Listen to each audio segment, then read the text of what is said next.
Well, Dad, there's a lot of love here today. A lot of love. I was writing this speech today, a bit slack because my brother's had already typed theirs out, and I looked at these notes and it says, "You only live once, so live well." And yep, that was Dad. So today we want to paint a picture of Dad's colourful life. Sure was colourful, and you're all involved.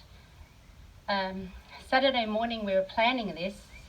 Of course, there were no guidelines, and Dad wasn't very churchy, so we're sort of making this up as we go along. We just wanted everybody to be involved. So it may have been my idea, I'm kind of the bossy older sister, for the kids to speak, even though we're grown-ups now. So maybe I bullied them, or maybe they came on their own free will. So we've each got our own special memories. Of course, I'm first, the oldest, and the favourite. The favourite sister, the favourite daughter, that's what I meant. Actually, my brothers call me adopted. I've got over that. Then following me, there'll be Gus, the middle child, and then, of course, Dougal, the golden child. There's one in every family.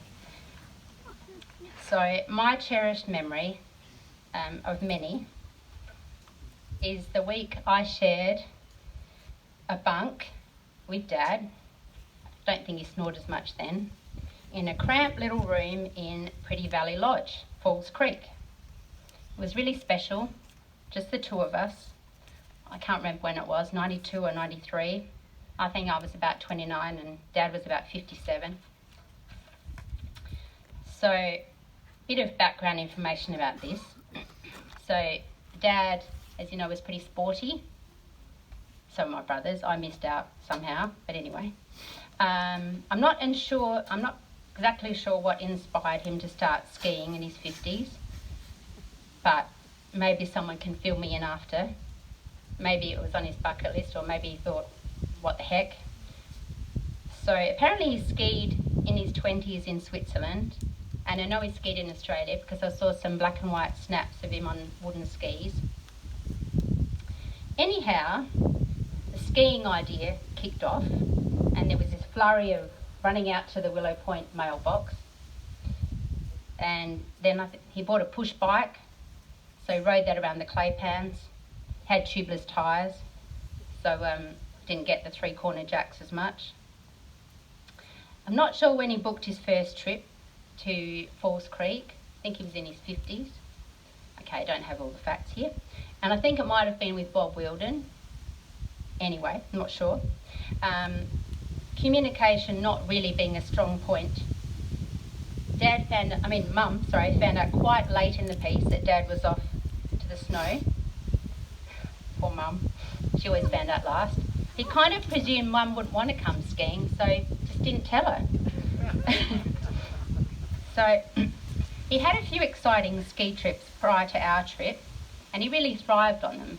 I think it was almost an annual event. He loved the socialising and the whole buzz of activity. He'd share a bottle of wine with someone on a table somewhere in Pretty Valley Lodge and make new friends. So I returned from a year living in Vancouver in 1992, having skied a bit in Whistler and Blackcomb, which sounds very prestigious, but I never had lessons, so probably never really got that good. Anyway, I did have my own gear, so, looked the part. So I think it was Dad's idea to go skiing together, or maybe someone else couldn't make it, you'll never know.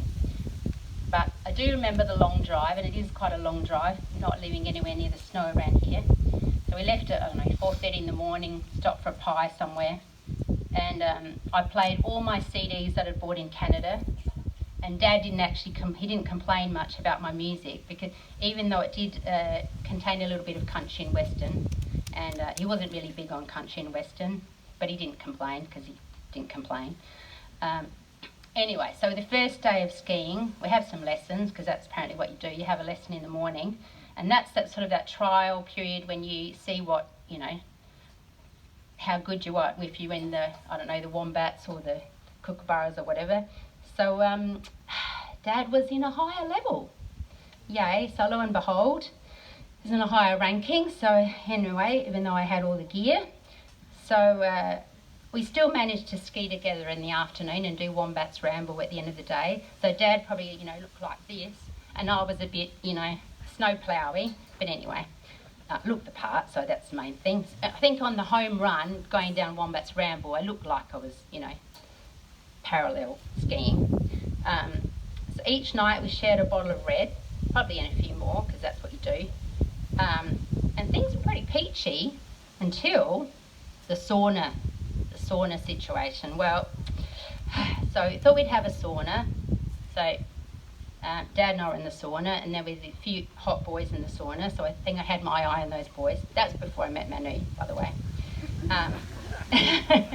Just to, fill you in.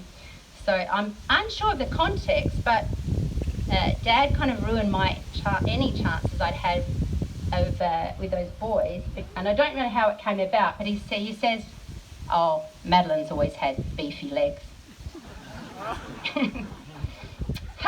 Anyway, after all these years, I suppose I can finally forgive him.